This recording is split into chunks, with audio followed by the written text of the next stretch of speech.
Cooler temperatures have been delayed. The end of summer and early fall have been unseasonably warm. Bet that seemingly unending heat is finally coming to an end, and our first freeze is around the corner. Meteorologist Tracy Hinson is jumping up and down for joy, knowing the frosty weather will hit eventually. Oh, I really am. I've had enough. I've had enough. If I see one more 85, I'm going to blow. All right, now this season happens every year, yet many of us usually need a refresher on what we have to do ahead of cold weather. So let's go over some meteorology terms first. So frost is one of them, freeze is another one you'll hear in a few weeks, and then hard freeze we'll hear in a little while. Frost is the formation of ice crystals on the surface. Think leaves and grass. Now it occurs when temperatures reach those mid-30s. Now let's talk about a freeze. Now that happens when the air at the ground level is at or below 32 degrees for a long enough time period that it can impact crops and vegetation.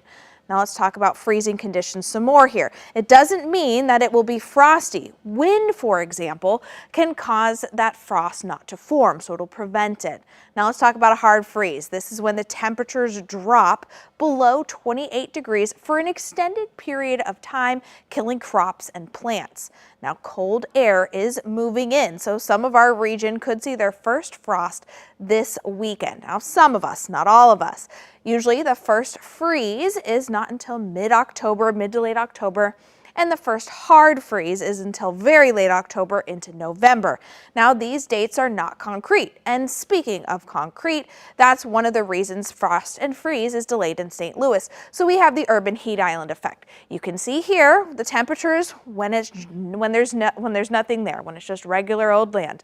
But you add in industry and buildings and cars and people running air conditioners and heaters, and that starts to emit more heat, and that traps it in here with asphalt and dark rooftops. It retains that heat, so you'll see an increase in temperatures over the city. That's why St. Louis's frost and freeze is always delayed. Now there are some things we must do. Check to see which plants can survive the cold and which ones need to be brought inside. Get ready to cover up those sensitive outdoor plants. Prepare your gardens for next season. Anything left over can attract pests, and we don't have to get on this one right away, but it is a good time to start to at least think about winterizing your home, cars, trailers, and toys.